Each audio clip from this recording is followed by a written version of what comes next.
दोपहर का खाना खाने के बाद मैं थोड़ी देर आराम करने के लिए अपने बिस्तर पर लेट गया। कुछ देर चुपचाप बिस्तर पर लेटे रहने के बाद मैंने अपनी आंखें बंद की और अचानक जाग गया। मुझे महसूस हो रहा है कि कोई मेरी तरफ आ रहा है और मेरा हाथ पकड़ रहा है। लेकिन अचानक मेरे कमरे में आकर मेरा हाथ कौन पकड़ रहा है? मुझे यह बात समझ नहीं आई। मैं कुछ देर और चुप रहा, अपनी आंखें खोलकर मन में उठी जिज्ञासा को शांत करने की कोशिश की। जब मैंने आंखें खोली तो जो देखा उसके लिए मैं तैयार नहीं था। मैंने अपने ही बेटे कबीर को देखा। नमस्कार मेरे प्यारे दोस्तों। हर दिन की तरह आज मैं आपके लिए एक नया वीडियो लेकर आया हूँ। आज के वीडियो में मैं अपने बेटे कबीर के साथ अपने जीवन की एक अद्भुत सच्ची कहानी आपको सुनाऊंगा।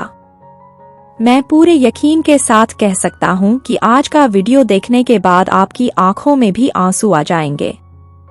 इसलिए वीडियो शुरू करने से पहले आपसे एक खास गुजारिश है, कृपया हमारे चैनल को सब्सक्राइब करें।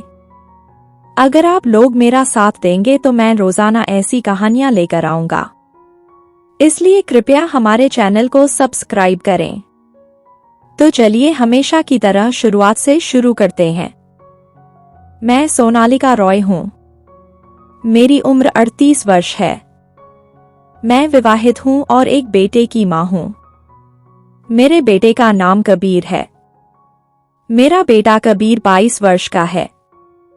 मेरा बेटा कबीर कॉलेज में पढ़ता है। मेरे पति का नाम भूपाल रॉय है।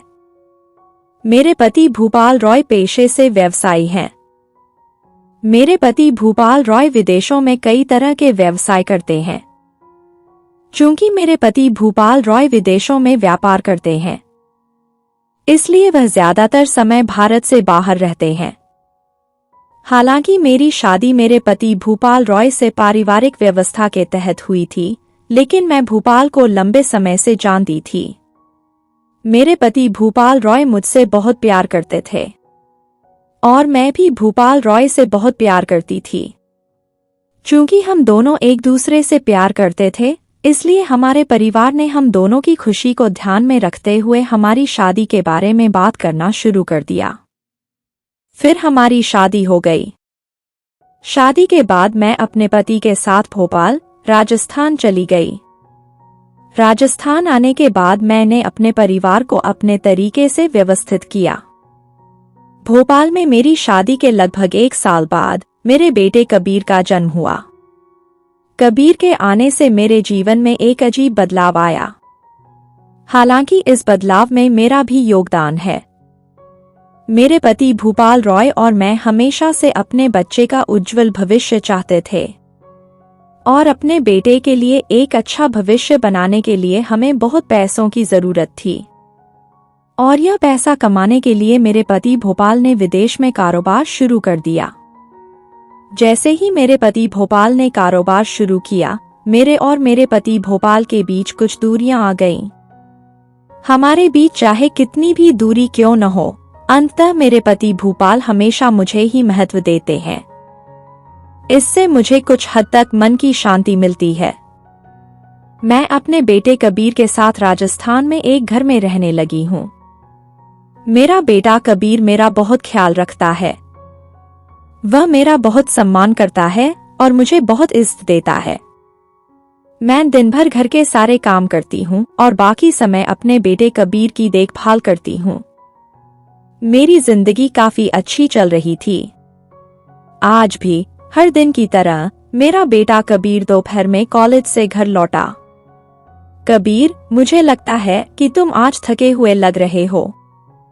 क्या मैं तुम्हारे लिए नींबू पानी बना दूं? मेरा सवाल सुनकर कबीर सोफे पर बैठ गया और मुझसे बोला, जी माँ, अगर आप मेरे लिए नींबू पानी बना दें तो अच्छा रहेगा। इसके अलावा नींबू पानी पीने से मेरी थकान भी दूर हो जाएगी। कबीर की बात सुनकर मैंने कहा, ठीक है, ठीक है। आप थोड़ी देर रुकिए, मैं आपके लिए नींबू पानी बना देती हूँ। इसके बाद मैं अपने बेटे कबीर के लिए नींबू पानी का शरबत बनाने चली गई। मैं रसोई में आई और लगभग 15 मिनट में अपने बेटे कबीर के लिए नींबू पानी का शरबत बना लिया। मैं नींबू पानी बना रही थी तभी मैं अपने लिविंग रूम में दाखिल हुई। जैसे ही मैं लिविंग रूम में दाखिल हुई, मैंने देखा कि मेरा बेटा कबीर सोफे पर आंखें बंद करके लेटा हुआ है। कबीर को सोफे पर आंखें बंद करके बैठे देखकर मैंने कबीर को बुलाया और कहा, बेटा, तुम्हारे लिए नींबू पानी का शरबत तैयार है, इसे पी लो, तुम्हारी सारी थकान दूर हो जाएगी। मेरी बात सुनकर मेरे बेटे कबीर ने अपनी आंखें खोली और मेरी ओर देखकर बोला, जी माँ, मुझे शरबत दे दो, आज मेरी सेहत और नज़र ठीक नहीं है। जैसे ही मैंने अपने बेटे कबीर को उसकी मांग पर नींबू पानी दिया, कबीर ने सारा नींबू पानी एक ही घूंट में पी लिया। सारा नींबू पानी पीने के बाद कबीर ने मुझसे कहा, बहुत बहुत धन्यवाद माँ, नींबू पानी पीने के बाद अब थोड़ा बेहतर महसूस कर रही हूँ। मैंने अपने बेटे कबीर की बात सुनकर मुस्कुराते हुए कहा, हाँ, कोई बात नहीं, अब तुम जाओ और नहा लो। नहाने के बाद खाना खाने वापस आना, मैं भी नहाने जा रही हूँ। मेरी बात खत्म होते ही कबीर ने अपना बैग उठाया और अपने घर की ओर चल पड़ा। मेरा बेटा कबीर अपने घर की ओर जा रहा था और मैं उसे एक नज़र में जाते हुए देख रही थी। मुझे कबीर में आजकल बहुत सारे बदलाव नजर आ रहे हैं। मेरा बेटा कबीर अब पहले की तरह मेरे साथ बैठकर बातें नहीं करता और वो हमेशा किसी न किसी बात में डूबा रहता है। फिर वह मुझे अजीब तरह से देखने लगता है। मुझे समझ नहीं आता कि मेरा बेटा कबीर मुझे इस तरह अजीब तरीके से क्यों देख रहा है। पहले मैं अपने बेटे कबीर के बारे में अक्सर सोचा करता था, लेकिन हाल ही में मैं कबीर में आए इस बदलाव के बारे में बहुत सोच रही हूँ। अपने बेटे कबीर के बारे में सोचते हुए मैंने एक गहरी सांस ली। मैंने एक गहरी सांस ली और अपने सारे विचारों को झटक कर निकाल दिया। मैंने अपने बेटे कबीर का ख्याल मन से निकाल दिया और नहाने चली गई। मुझे नहाने में काफी समय लग गया। वैसे भी मुझे नहाने में थोड़ा ज्यादा समय लगता है। नहाने के बाद मैं अपने कमरे में वापस आई और शीशे के सामने खड़ी होकर अपने बाल संवारने लगी। लगभग 2 मिनट तक बाल संवारने के बाद अचानक मेरी नज़र कमरे के दरवाजे पर पड़ी। जैसे ही मैंने अपने दरवाजे के सामने देखा, मैंने अपने बेटे कबीर को अपने दरवाजे के ठीक सामने खड़े होकर सीधे मेरी ओर घूरते हुए देखा। कबीर को इस तरह मुझे घूरते देख मेरे मन में कुछ हलचल हुई। मैंने कबीर से कुछ उत्सुकता भरे स्वर में कहा, कबीर, तुम अचानक मेरे दरवाजे के सामने इतने चुपचाप क्यों खड़े हो? क्या हुआ बेटा? कुछ बता सकते हो? मेरा सवाल सुनकर कबीर का विस्मय गायब हो गया। कबीर ने मेरी तरफ देखकर थोड़ा मुस्कुराने की कोशिश की और बोला, नहीं माँ, कुछ नहीं। आज तो आपका स्नान इतनी जल्दी हो गया, मुझे लगा था कि तुम्हें देर हो जाएगी। कबीर की बातें सुनकर तो मैं और भी हैरान हो गया। कबीर ने अचानक मेरे नहाने की बात क्यों की? वैसे भी मैं तो हर रोज इसी समय नहाता हूँ। कबीर की बातें सुनकर मुझे थोड़ी हैरानी हुई और मैं मन ही मन इन बातों के बारे में सोचती रही। तभी मुझे चुपचाप सोचते हुए देखकर मेरे बेटे कबीर ने कहा, माँ, अब यहाँ मत खड़ी रहो, चलो खाना खाते हैं। माँ, मुझे बहुत भूख लगी है। अपने बेटे कबीर की ये बात सुनते ही मेरी उत्तेजना थोड़ी कम हो गई। मैंने खुद को थोड़ा संभाला और कबीर से कहा, जी बेटा, चलो खाना खाते हैं। जैसे ही मेरा भाषण समाप्त हुआ, मैं सीधे अपने बेटे कबीर के साथ खाना खाने चला गया। मैं अपने बेटे कबीर के साथ खाने की मेज पर गया और उसे खाना परोसा। जैसे ही मैंने अपने बेटे कबीर को खाना खिलाया, कबीर ने खाना शुरू कर दिया। मेरा बेटा कबीर खा रहा है और मैं उसके चेहरे को देख रही हूँ और यह समझने की कोशिश कर रही हूँ कि कबीर कौन है। इस पर कबीर ने मुझे बार बार उसकी ओर देखते हुए देखकर मुस्कुराते हुए मुझसे कहा, माँ, आप मुझे इस तरह क्यों देख रही हैं? क्या सब ठीक है माँ? मेरे बेटे कबीर के सवाल के जवाब में मैंने कहा, नहीं बेटा, कुछ खास नहीं। मैं पहले से ही इसके बारे में सोच रहा था। मेरी बात सुनकर कबीर बोला, ओह, तो फिर कोई बात नहीं, इतनी चिंता मत करो, ज्यादा सोचना ठीक नहीं है। कबीर की बात सुनकर मैंने कुछ नहीं कहा। चुपचाप ही मैंने अपना दोपहर का खाना भी खा लिया। खाना खत्म करते ही मैं आराम करने के लिए अपने कमरे में लौट आया। मैं अपने कमरे में आई और पलंग के कोने पर बैठ गई, अपने बेटे कबीर के बारे में सोचने लगी। हालांकि मैं कबीर के बारे में बिल्कुल भी नहीं सोचना चाहती, फिर भी किसी कारणवश कबीर का ख्याल मेरे दिमाग से निकल ही नहीं रहा है। मैं काफी देर तक अपने कमरे में बैठा रहा और खुद से सोचता रहा कि मेरा बेटा कबीर इतना कैसे बदल गया। मैं लगभग 15 मिनट से अपने बेटे कबीर के बारे में सोच रहा था कि अचानक मेरी आंखें बंद होने लगीं। आंखें बंद होते ही मुझे नींद आ गई। मैं काफी देर तक सोता रहा और फिर दोपहर में जागा। जागते ही मैं बिस्तर से उठ गया। जैसे ही मैं बिस्तर से उठा, मुझे अपने अंदर एक बदलाव महसूस हुआ। ऐसा लगा जैसे मुझे किसी चीज की कमी महसूस हो रही हो। मुझे पहले कभी ऐसा महसूस नहीं हुआ, लेकिन आज पहली बार मुझे ऐसा लग रहा है कि मुझ में किसी चीज की कमी है और मेरे दिमाग में तरह तरह के अजीबोगरीब विचार चल रहे हैं। आज मेरा मन इतना बेचैन है कि मैं उसे किसी भी तरह शांत नहीं कर पा रहा हूँ। कुछ देर अपने कमरे में बैठे रहने के बाद अचानक मेरी नजर मेरे लॉकर पर पड़ी। मैंने लॉकर की तरफ देखा और पाया कि मेरी चाबी एक तरफ लटकी हुई है। यह देखकर मुझे थोड़ी हैरानी हुई, क्योंकि मैंने लॉकर को अच्छी तरह से बंद किया था और चाबी तकिए के नीचे रखकर सोया था। तो अब लॉकर की चाबी लॉकर पर क्यों लटकी हुई है? क्या मेरा जो ख्याल है वो सच है? क्या मेरे सोते समय मेरा बेटा कबीर चुपके से मेरे कमरे में आया और मेरा लॉकर खोलकर पैसे ले गया? मामले को समझने के लिए मैं जल्दी से अपने कमरे से निकला और सीधे अपने बेटे कबीर के कमरे में गया। मैं अपने बेटे कबीर के कमरे के सामने आया और कबीर को कई बार पुकारा, लेकिन कबीर की तरफ से कोई जवाब नहीं मिला।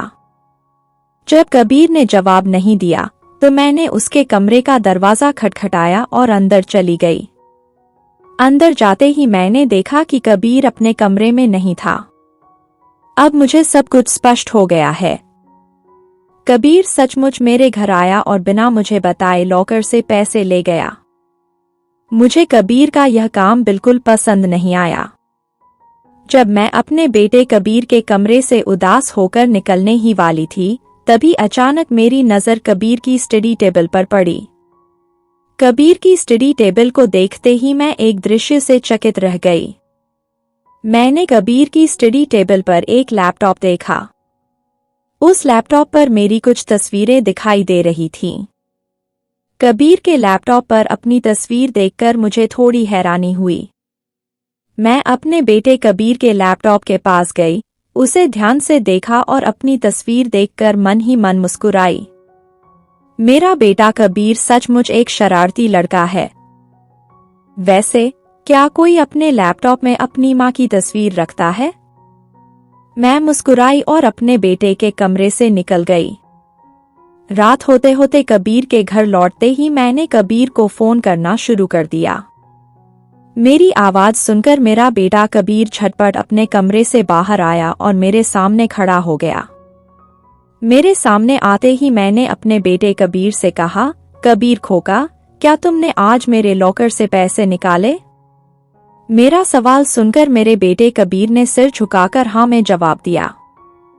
कबीर को हाँ में जवाब देते देख मैंने मुस्कुराते हुए कहा, अरे तुमने ये कैसे किया? अगर तुम्हें पैसों की जरूरत होती तो मुझे बता देते। तुमने बिना बताए मेरे लॉकर से पैसे निकाल लिए।